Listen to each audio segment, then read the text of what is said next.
చంద్రబాబు ముఖ్యమంత్రి అయిన తర్వాత పార్లమెంట్కి ఎన్నికలు జరిగాయి. పార్లమెంట్ ఎన్నికలకు ముందు ఆంధ్ర ప్రజానీకానికి ఇచ్చినటువంటి వరాలు ఆకాశమే హద్దుగా వరాలు ఇచ్చాడు. కనపడినటువంటి ప్రతి మనిషికి ఏం కావాలి నరుడా కోరుకో, నీకు అన్నీ ప్రసాదిస్తున్నానని చెప్పాడు.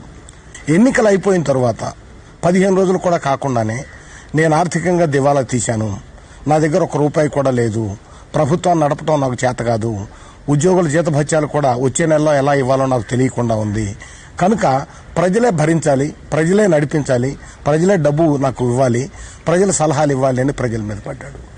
ఇది బహుశా నాకు తెలిసినంత వరకు భారతదేశ చరిత్రలో ఏ రాష్ట్ర ప్రభుత్వం కూడా అధికారపూర్వకంగా నేను దివాలా తీశాను అని ప్రకటించుకున్నటువంటి సందర్భం ఇంతవరకు కని విని ఎరుగు. ప్రభుత్వం ఇచ్చిన సూపర్ 6 హామీలని చూస్తే భయం వేస్తోందన్నారు సీఎం చంద్రబాబు. ముందుకు కదలలేని పరిస్థితి ఉందన్నారు. ఆవేదన ఉంది. మనం హామీలు ఇచ్చాం, సూపర్ 6 చెప్పాం, చూస్తే భయం వేస్తా ఉంది. ముందుకు కదలలేకపోతున్నాం. ఈ విషయాలు రాష్ట్ర ప్రజానీకం కూడా ఆలోచించాలి. సీరియస్ గా ఆలోచిస్తే తప్ప ఈ సమస్యగానే ఎప్పుడూ ఉంటుంది.